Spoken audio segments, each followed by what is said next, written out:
On the night of November 24th, 1971, a man wearing a dark suit and a black tie walked calmly into Portland International Airport and bought a one-way ticket to Seattle. He gave the name Dan Cooper. Nobody checked his ID. Nobody asked him any questions.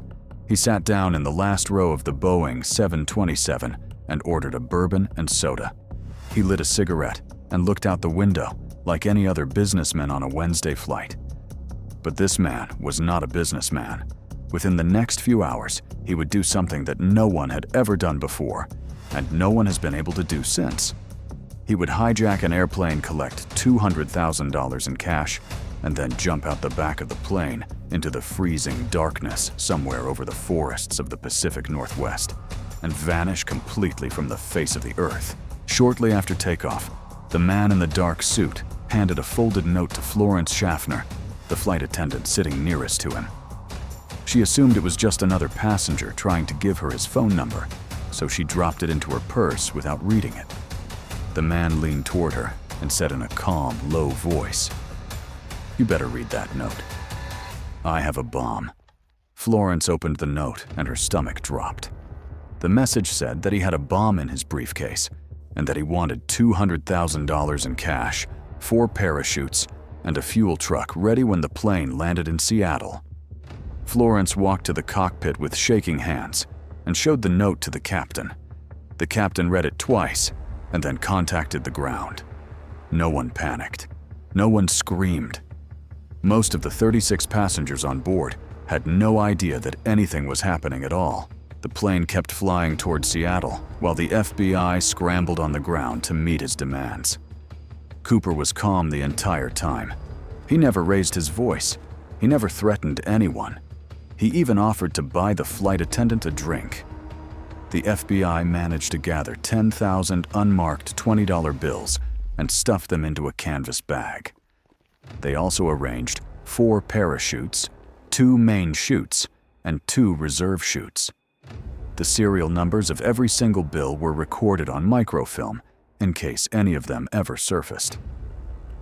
When the plane landed at Seattle-Tacoma Airport, Cooper instructed the pilots to taxi to a remote area of the tarmac away from the terminal.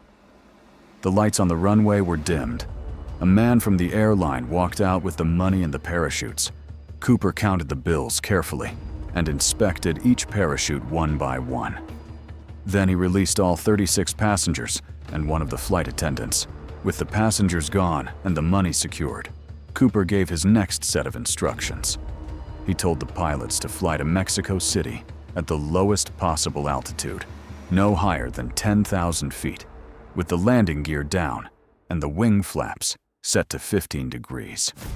He also demanded that the rear staircase of the plane, known as the aft stairs, remain unlocked during the flight.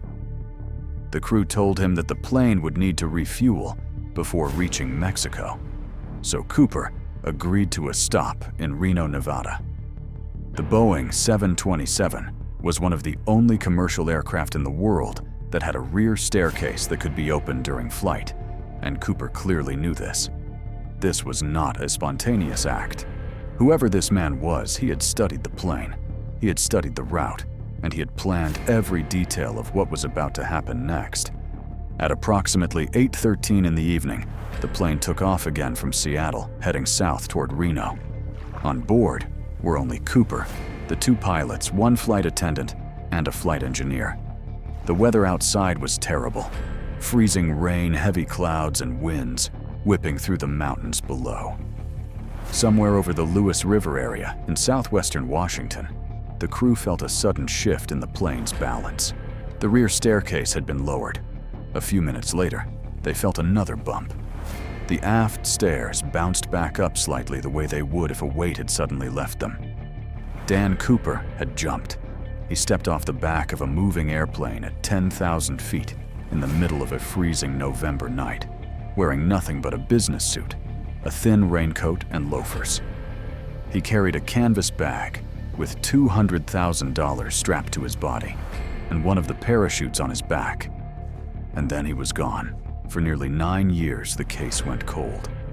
There were hundreds of suspects and theories, but nothing concrete. Then, in February 1980, a young boy named Brian Ingram was playing on the sandy banks of the Columbia River, about 30 miles from where Cooper was believed to have jumped. He was digging in the sand when he pulled out 3 bundles of rotting $20 bills. The serial numbers matched the ransom money.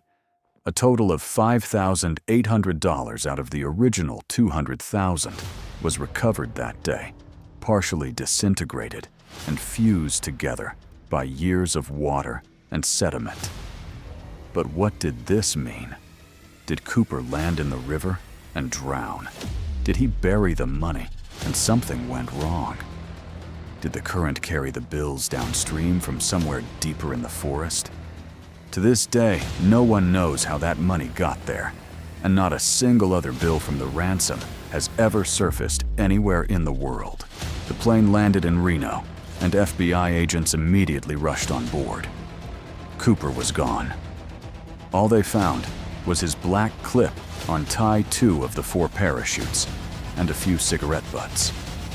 One of the parachutes he left behind was a reserve chute that had been intentionally packed as a dummy that could not actually open.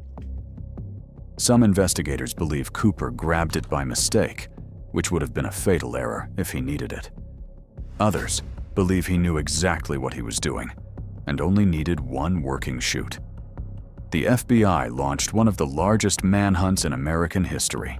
Hundreds of soldiers and agents combed the dense forests of southwestern Washington for 18 days straight. Helicopters flew over the tree canopy. Dogs tracked through the mud. They found absolutely nothing. No parachute, no body, no footprints, no shred of clothing. It was as if the man had dissolved into the rain. Over the decades, the FBI investigated more than 1,000 suspects. One of the most compelling was Richard Floyd McCoy, a former Green Beret and helicopter pilot who hijacked a United Airlines flight just 5 months after Cooper using an almost identical method. He collected $500,000 and parachuted into the Utah desert. He was caught 2 days later. Many investigators believed McCoy was Cooper, but the FBI officially ruled him out because witnesses said Cooper appeared older. Another strong suspect was Robert Rackstraw, a Vietnam War veteran with extensive parachute training and a history of fraud and deception. Investigators found coded letters that appeared to link him to the hijacking, but Rackstraw denied everything until his death in 2019. Then there was Kenneth Christensen, a former paratrooper and airline employee whose brother came forward years later saying Kenny did it. He matched the physical description, had parachute experience, and was known to always order bourbon and soda. In July 2016, after 45 years of investigation, the FBI officially closed the case. No charges were ever filed. No suspect was ever confirmed. The case of Dan Cooper remains the only unsolved airplane hijacking in American history. The FBI admitted that despite thousands of leads and over $1 billion worth of investigative hours, they simply could not determine who the man was, whether he survived the jump or where the money went. Some retired agents believe Cooper died that night, either from the freezing cold, the rough landing, or the impossible terrain below. Others are not so sure. A man who planned every detail of the hijacking, who knew the exact specifications of the Boeing 727, who remained calm under pressure, and who chose the one aircraft with a rear staircase that could open in flight, does not seem like the kind of man who would jump without a plan to survive. More than 50 years later, Dan Cooper is still a ghost. He has no confirmed face, no confirmed name, no confirmed grave. He walked into an airport with nothing but a briefcase and a plan, and walked out of history with $200,000 and a parachute. Somewhere in the dark forests of the Pacific Northwest, on a cold November night in 1971, a man fell from the sky and the world never found him.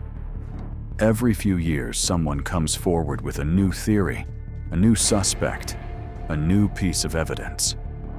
But the answer remains the same. We don't know. We may never know. And maybe that is what makes this story impossible to forget. Because Dan Cooper did not just hijack a plane, he hijacked our imagination. And wherever he landed, he took the truth with him.